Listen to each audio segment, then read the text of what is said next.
D'après moi, le courage est quand même largement sous-estimé. Bien, parlons un petit peu de courage parce que l'air de rien, une fois que tu as défini ce que tu avais envie, ce qui était vraiment important pour toi, ce qui était essentiel à tes yeux, ce que tu avais besoin de nourrir en termes de projets, de relations, de connexions, d'état d'esprit, de pensée, de croyances, de valeurs, de tout ce que tu veux, en fait, à un moment donné, il va falloir te sortir les doigts et y aller. Et y aller et faire quelque chose, faire une action, parler, oser dire quelque chose, prendre la parole, prendre littéralement tes prises en main et ta vie en main.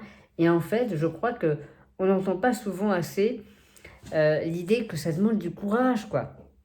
Parce que c'est pas facile. On va pas se mentir, mon pote, c'est pas facile. Ça demande du courage. Ça demande de se dire, d'accord, j'ai peur, mais j'y vais quand même.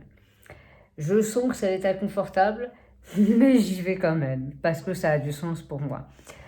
Je vais certainement me gaufrer, je vais probablement pas réussir à grimper cette voie, mais j'y vais quand même. Et cette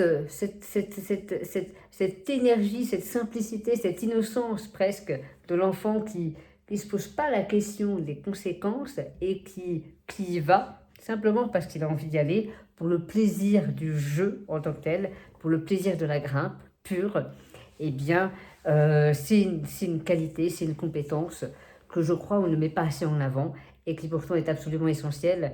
Je ne me rappelle plus qui disait le courage est la première des qualités humaines car elle définit toutes les autres. Il me semble que c'est Aristote.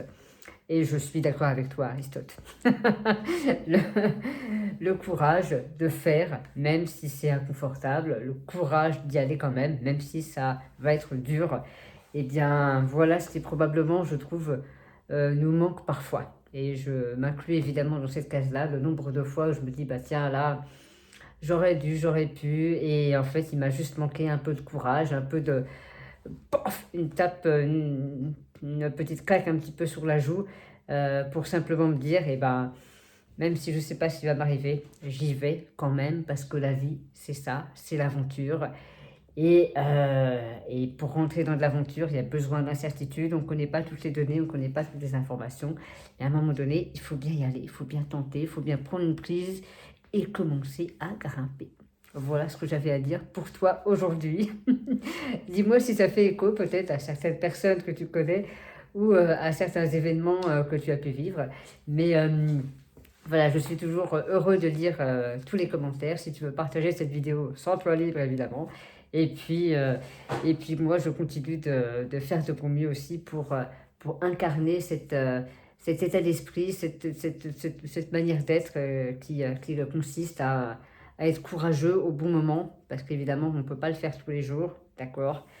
Ça demande de l'énergie, ça demande de l'envie, ça demande de l'enthousiasme, ça demande beaucoup de paramètres qui sont parfois pas tous réunis. Et donc, c'est aussi OK d'être parfois juste pas courageux du tout, d'être un peu feignant et de se dire non, je n'ai pas le courage d'y aller, donc j'y vais pas.